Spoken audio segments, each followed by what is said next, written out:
రాబోతోందంటే advanced version BrahMos NG రాబోతోంది. దీనికోసం ఇప్పటి నుంచే ఒప్పందాలు చేసుకుంటున్నాయి మరికొన్ని దేశాలు.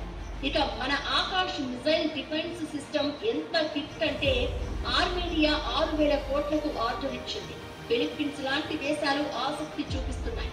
ఇక మన T4 యాంటీ డ్రోన్ సిస్టమ్ ప్రపంచం దృష్టిని ఆకర్షిస్తోంది. DRDO డెవలప్ చేసిన ఈ వ్యవస్థ పాక్ ఎగరేసిన తుర్కీ డ్రోన్లను గట్టిగా దెబ్బతీసింది.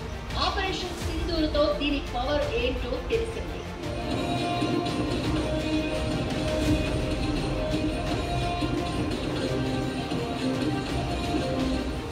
ఇక నాగాస్త్ర సంగతి సరే సరే ఏకకాలంలో టార్గెట్ ని చేజ్ చేసి ధ్వంసం చేస్తుంది. ఇక స్కై ట్రాకర్స్ ఇది కూడా ఆపరేషన్ సింధూర్తో వెలుగులోకి వచ్చింది. ఇలా ఓవరాల్ గా ఒక్క ఆపరేషన్ మన సత్తా చాటడమే కాదు, మన ఆయుధాల పవర్ తెలిసేలా చేసి డిఫెన్స్ బిజినెస్ లో ఇంకో స్టేజ్ కి చేర్చింది. ఇప్పటికే చాలా దేశాలు మన ఆయుధాలు కొనేందుకు పోటీ పడుతున్నాయి. అలాంటిది ఆపరేషన్ సింధూర్తో డిమాండ్ మరింత పెరిగింది.